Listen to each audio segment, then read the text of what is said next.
Hello, you beautiful bin dominators. I'm on a different machine today, so I hope it's going to work. Last ones have been not too good quality. I need to look at the camera. Oh, hello, look at you. So here we are with the fifth instalment of What's Everybody Talking About on the Facebook group. If you're not a member, you can find us at facebook.com, cut groups, cut Zero Waste Week Heroes, where you'll find 3,500 of us from all around the world who meet up every day on Facebook and talk a load of rubbish. We discuss tips and ideas, we ask our questions, we share our successes, and it's a great place to come and just share. You know, if you're doing the zero waste lifestyle thing, it can be a bit of a lonely path, but not on the Facebook group. So each week I give a little roundup of the sort of things that we've been discussing, and here's what we've been discussing this week. So Rose asked a brilliant question about her wedding dress. She's hopefully happily married now, and obviously has her wedding dress sitting in her house somewhere, unlikely to be worn again. It's not exactly the sort of thing you wear for the school run, is it? And she's asking how to dispose of it responsibly, but most importantly she's getting down to the sentiment idea and is asking those of us who have got rid of our wedding dresses whether or not we have any regrets. Mine's a bit of an odd story. Well, it's a funny story really, but my husband and I got married really on the cheap. So I'm not one to spend £20,000 on a wedding day. Don't judge anybody that does, but it wasn't for us. So we headed down to the registry office with two friends as a witness, and my daughter used to love dressing up in those days. I think she was about 6 at the time, so she wore a dressing up outfit just as a gold Disney princess or whatever it was she was. I went to the charity shop, found a really nice little dress in there for £2.50, found a little pair of shoes for £2.50 as well, and my husband wore something he already had in the wardrobe. Had a nice ceremony, just, you know, two of us, two friends, my daughter, and came home and I thought, you know what, I'm never going to wear that dress again, so it went back into the charity bag. So no regrets from me, but I hadn't spent a lot of money on a beautiful bespoke, you know, silk dress and all that. That wasn't the way that we did things, but I do understand the sentimentality thing. So I'll share a little story on that as well. Until a few years ago, I'd got a box of stuff in my garage of, it was ornaments and jewellery that belonged to my grandma. Now, she died, I don't know, 15, 20 years ago, and I'd still held on to this crate of stuff. But it was in the garage. You know, those ornaments weren't on my mantel shelf. I wasn't wearing the jewellery because it was ghastly big paste jewellery, but you know, I loved my grandma, I really missed her, and it took me years and years and years to finally decide, you know what, grandma's in my heart, the memories are in my mind, I've got a couple of photographs, I've got her engagement ring, I really don't need the box of stuff, and I was able to finally release it, but it did take a long time to get to that stage. So Rose, I really hope that the people who answered you have, you know, given you food for thought, and you find a solution that really works for you and that you feel totally comfortable with. So good luck with that one. Laura shared a picture of breakfast that she made this morning, and it looks so good I had to ask her for the recipe, and what she'd made were potato farls or potato cake, depending on where you come from, and it was a fantastic way to use up leftover mashed potato. And she said her husband devoured his in, you know, a couple of minutes. And if you look down the list on the Facebook group, you'll see her fantastic photo, and she's also shared the recipe, which I'll be putting on my blog later. So thank you for that, Laura. That was a really great recipe, which I will be sharing. Jonathan asked a brilliant question. I love this. He said, if you could have your very own zero waste reality TV show, what would it be about?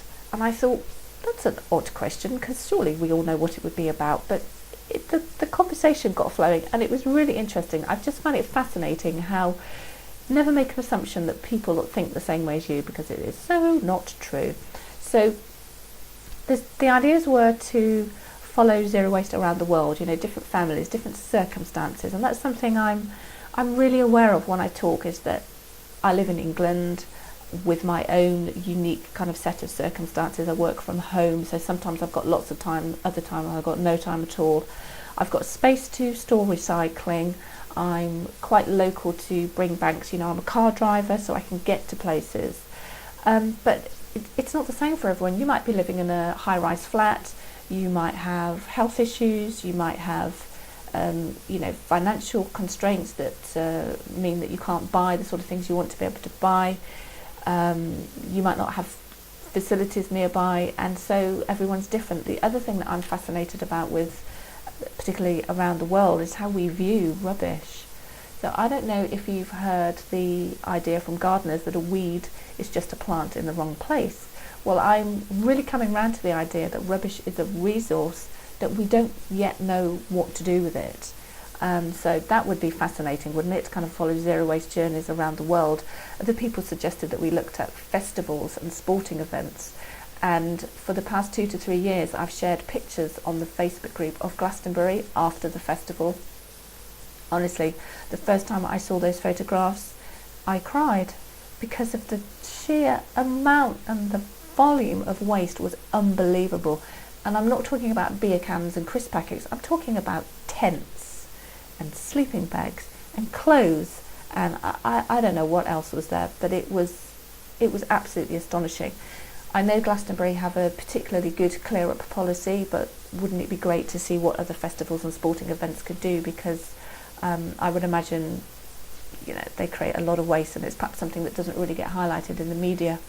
Other people suggested that you challenge people to go zero waste for the day. I'd love to do that. Or that we do kind of a weight loss challenge for bins, which is something I've done myself. So really good ideas in that thread. Thank you for asking the question, Jonathan. I don't know whether he's actually a TV scout looking for ideas. If he is, I'd love to hear what he puts together from that one. Ali said, what could we do with strawberry leaves? So, this time of year we've got the strawberries, beautiful red juicy fruit. You pull off the leaves and invariably half the strawberry comes away as well. But it seems that you can do rather a lot with them. I must admit, it's something I usually just throw into the compost heap, but it seems that there's some good health benefits to be had from those strawberry leaves. So people suggested putting them in smoothies.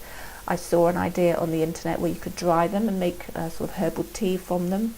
I think people just said they'd eat them like with salad, or as like you would eat herbs, you would eat some salad leaves as well. I think about 7 or 8 ideas were given, so I'm going to collate all those together and put them into a blog post, because I think that would be really interesting information. So thanks for bringing that one up, Ali. And finally this week, Lucy asks, how do we dispose of child car seats? Really huge question, because we have a safety issue around. The guidelines say that we should not pass them on to other people. We shouldn't buy them second hand. And I think it was Lynn found out online that you shouldn't use them after 5 years because the polystyrene inside starts to break down. Call me a conspiracy theorist. I don't know whether this is fear-mongering, whether it's good marketing or whatever, because I think people know that we are not going to take a risk with our children's lives. So what is the answer? Drill some holes in it, use it as a planter in the garden, give it to a cat to lie in, give it to your kid to put their dolls in.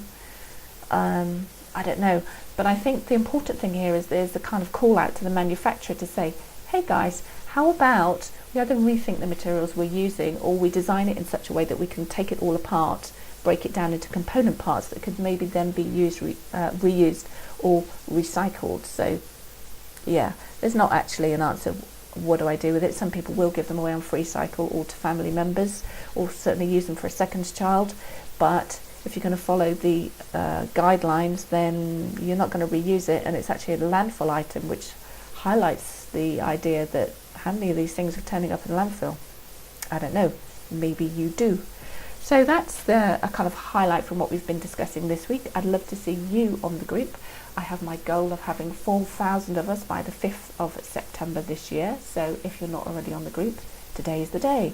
The time is now. Come on over to facebook.com, cut groups, cut Zero Waste Week Heroes, and I look forward to catching up with you again next week.